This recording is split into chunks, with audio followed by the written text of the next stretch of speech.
भारत का इतिहास मुगलों के बिना अधूरा है। मुगलों ने भारत में 300 सालों से भी अधिक समय तक राज किया। बाबर, अकबर और शाहजहां से लेकर बहादुर शाह जफर तक कई मुगल शासकों ने दिल्ली की राजगद्दी से भारत में शासन किया। लेकिन कई सवाल आज भी इतिहास के पन्नों से गायब हैं। आखिर मुगल भारत क्यों आए थे? मुगलों ने भारत में अपना साम्राज्य कैसे स्थापित किया? राजपूतों और मराठाओं के रहते कैसे विदेशी ताकतों ने भारत में इतने लंबे समय तक राज किया? आखिर क्या है मुगलों के इतिहास की असली कहानी?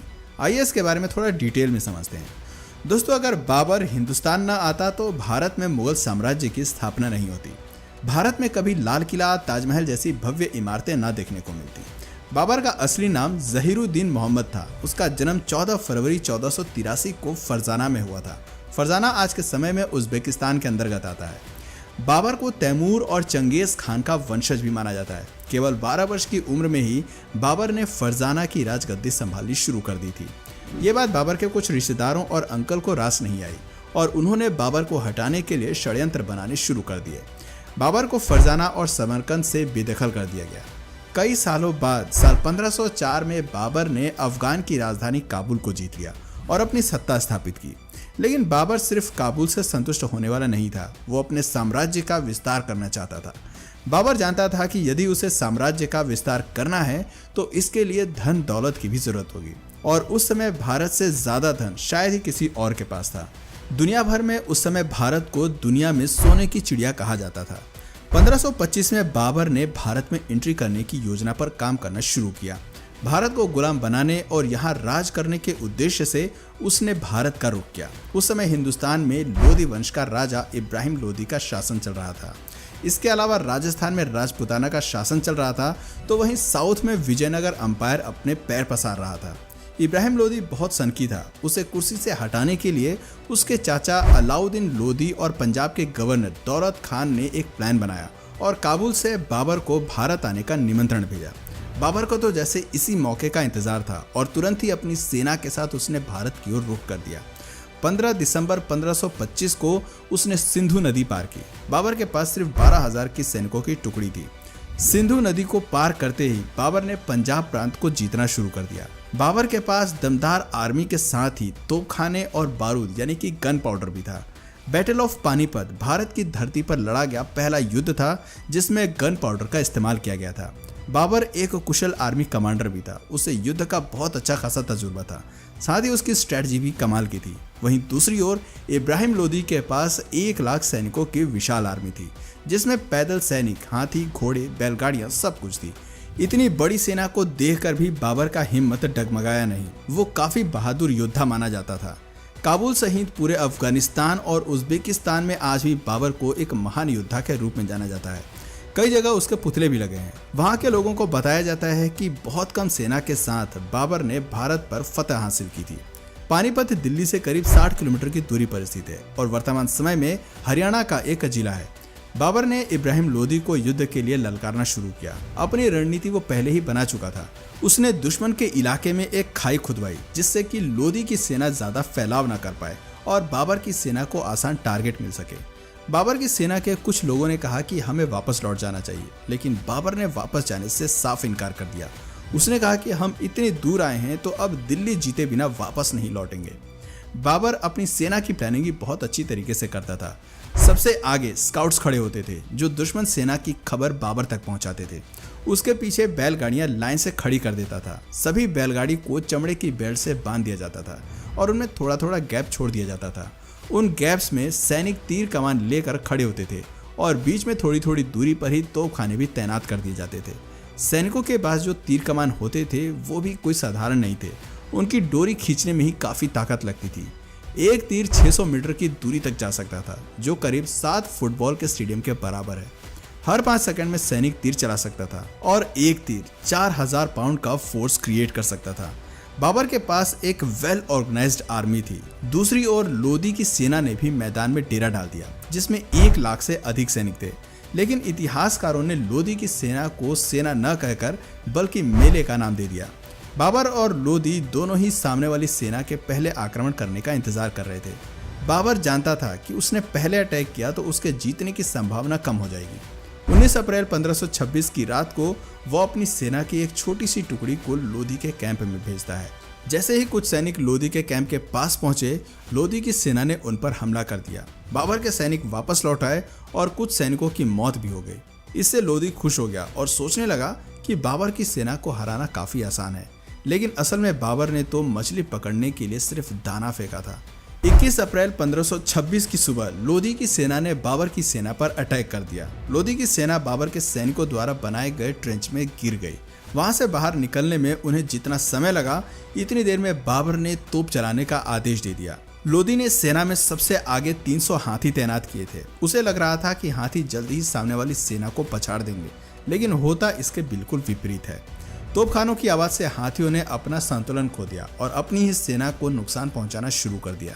अपनी ही सेना के कई सैनिकों को हाथियों ने कुचल कर मार दिया। साथ ही तोपखाने से भी उनकी सेना को नुकसान पहुंच रहा था। थोड़ी ही देर में बाबर की पूरी सेना लोधी पर हावी होती नजर आई। कई घंटों तक युद्ध जारी रहा। शाम होते ही लोधी मारा गया और उसका कटा हुआ सिर बाबर के सामने पेश कर दिया गया। इस युद्ध के बाद बाबर को अच्छी खासी धन दौलत मिली। इतिहासकारों का कहना है कि बाबर ने जीता हुआ सारा धन जनता में बंटवा दिया था और इसके बाद जनता ने खुश होकर कलंदर नाम की उपाधि उसे दे दी। सन 1526 में 43 साल की उम्र में बाबर ने दिल्ली में मुगल सल्तनत की स्थापना की। लोधी को हराने के बाद राजपूतों ने उसका विरोध किया। पानीपत के युद्ध के बाद बाबर ने 3 बड़ी लड़ाइयां लड़ी, battle of Khanwa, battle of Chanderi और बैटल ऑफ खागरा। उसने इन सभी लड़ाइयों में जीत हासिल की, लेकिन 26 दिसंबर 1530 को उसकी मृत्यु हो गई। मृत्यु के बाद बाबर को पहले तो आगरा में दफनाया गया, लेकिन उसकी अंतिम इच्छा के मुताबिक बाद में उसे काबुल में दफना दिया गया, जहां बागे बाबर नाम से उसका मकबरा आज भी बना हुआ है। बाबर के बाद हुमायूं को दिल्ली का बादशाह बनाया गया। हुमायूं के 3 और भाई भी थे और उन्हें भी अलग अलग राज्य सौंप दिए गए थे। हुमायूं काफी शांत स्वभाव का बादशाह माना जाता था और कोई भी फैसला हमेशा सोच विचार करने के बाद ही लिया करता था। लेकिन वहीं हुमायूं के भाइयों का दिमाग हर वक्त षड्यंत्र में लगा रहता था। तीनों भाई मिलकर ये योजना बनाते थे कि कैसे हुमायूं से दिल्ली का तख्त हासिल किया जाए और कई बार भाइयों के बीच में जंग भी हुई। हुमायूं पर कई बार जानलेवा हमले भी हुए। सन 1539 में चौसा में हुमायूं की भीषण लड़ाई हुई और 1540 में बिलग्राम में भी हुमायूं को युद्ध करना पड़ा। इस युद्ध में हुमायूं की हार हुई और शेरशाह जीत गया और युद्ध में हार के कारण हुमायूं को अपनी जान बचाकर भारत से भागना पड़ा। कुछ समय तक वो सिंध में भेष बदल कर रहा। हुमायूं ने हमीदा बानो से शादी की और मोहम्मद जलालुद्दीन अकबर को जन्म दिया। करीब 15 साल तक भारत से बाहर रहते हुए हुमायूं ने अपनी एक विशाल सेना तैयार कर ली थी।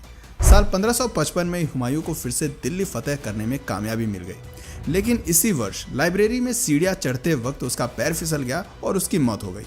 हुमायूं की मौत के बाद मुगल साम्राज्य लड़खड़ा गया और राजा हेमू ने दिल्ली पर आक्रमण कर दिया। उस समय अकबर की उम्र केवल 12 साल की थी और वो राजा हेमू की सेना के आगे कुछ नहीं कर पाया। लेकिन मुगलों के पास एक वफादार सेनापति था जिसका नाम बैरम खान था। बैरम खान ने एक सेना तैयार की, अकबर को युद्ध कौशल की जानकारी दी और 1556 में पानीपत की दूसरी लड़ाई में राजा हेमू को हरा दिया। 13 साल की उम्र में अकबर दिल्ली के तख्त पर विराजमान हो गया। अकबर एक धर्मनिरपेक्ष राजा माना जाता था। उसने राजा बनते ही लोगों का दिल जीतना शुरू कर दिया। 1568 में उसने चित्तौड़ को जीता, लेकिन इसके लिए अकबर को कड़ी मेहनत करनी पड़ी। दिल्ली जीतने के बाद अकबर किसी भी तरह से राजस्थान को जीतना चाहता था, क्योंकि राजस्थान के राजपूत काफी बहादुर माने जाते थे और अकबर जानता था कि यदि राजस्थान को जीत लिया तो पूरे हिंदुस्तान को जीतना फिर ज्यादा मुश्किल नहीं होगा। राजस्थान के कारीगरों को हथियार बनाने में महारत हासिल थी। वहीं अकबर की सेना दमशिक स्टील के बने हथियार इस्तेमाल किया करती थी, जो खास तौर पर जंग में दुश्मन का सीना छलनी करने के लिए ही बनाए जाते थे। अकबर अपने हाथियों को भी जीरा बख्तर नाम के लोहे का कवच पहनाया करता था। उसे हाथियों का बहुत शौक था। किसी को मौत की सजा देनी होती थी तो उसे हाथी के पैर के नीचे कुचलवा देता था। चित्तौड़ राजस्थान का सबसे मजबूत साम्राज्य था। चित्तौड़ का किला एक अभेद किला माना जाता था। वहां तक पहुंचने के लिए अकबर ने एक प्लान बनाया। उसने एक सुरंग खोदी जिसके जरिए उसके सैनिक किले तक पहुंच गए। चित्तौड़ का किला एक पहाड़ी पर था, वहां तक सीधे नहीं पहुंचा जा सकता था। दूर से ही चित्तौड़ के सैनिक दुश्मन को देख लेते थे और ऊपर से तीरों की बौछार कर देते थे। लेकिन अकबर के सिर पर जीत का भूत सवार था और लगातार प्रयासों के बाद 25 फरवरी 1568 के दिन उसने चित्तौड़ का दुर्ग जीत लिया। इस जीत के बाद उसका साम्राज्य 25 लाख वर्ग किलोमीटर एरिया में फैल गया था उसकी सेना ने मैच लॉक बंदूकों का इस्तेमाल करना भी शुरू कर दिया, जो दूर से ही दुश्मन की सेना में आतंक मचाने के लिए जाना जाता था। अकबर की कई बंदूकें आज भी म्यूजियम्स की शान बढ़ा रही हैं। अकबर को आर्किटेक्चर का भी काफ़ी शौक था। उसने दिल्ली से 250 किलोमीटर दूर और आगरा से करीब 40 किलोमीटर दूर फतेहपुर सिकड़ी नाम का एक शहर बनवाया। इस शहर में कई बाग और महल उसने बनवाए। वो अपनी राजधानी यहाँ पर शिफ्ट करना चाहता था। फतेहपुर में पानी की कमी न हो, इसके लिए डैम बनवाए और किले तक पानी पहुँचाने के लिए इंजीनियर्स की मदद से मशीनों का निर्माण कराया। वो मशीन्स उस समय इंजीनियरिंग का बेजोड़ नमूना थी। कहा जाता है कि अकबर ने खुद शहर का नक्शा तैयार किया था और शहर बनाने में उसने खुद भी मजदूरों के साथ कुछ दिन काम भी किया था। 16 साल फतेहपुर सिकड़ी को बसाने में लगे, लेकिन ये शहर बहुत जल्द वीरान हो गया। दोस्तों, अकबर एक अनपढ़ मुगल बादशाह था। उसने हिंदुओं पर लगने वाले जजिया कर समाप्त कर दिए थे। साल 1605 में अकबर की फूड पॉइजनिंग के कारण उसकी मौत हो जाती है। अकबर के बाद सलीम के हाथ में दिल्ली की कमान आई। सलीम असल में एक अय्याश किस्म का व्यक्ति था। सलीम को अपना नाम भी पसंद नहीं था और उसने अपना नाम बदलकर जहांगीर रख लिया। जहांगीर को अन्यायी लोगों से सख्त नफरत थी। गुनहगारों को वो सख्त से सख्त और क्रूर से क्रूर सजा दिया करता था। जहांगीर ने अपने जीवन काल में कुल 20 शादियां की थी। मानबाई सबसे मशहूर रानी हुई, लेकिन जहांगीर सबसे ज्यादा प्रेम नूरजहां से किया करते थे।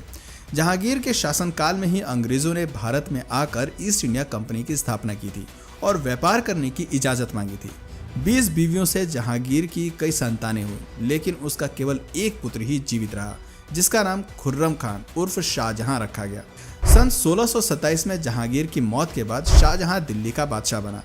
शाहजहां के शासनकाल में दिल्ली सहित पूरे हिंदुस्तान ने तेजी से तरक्की की।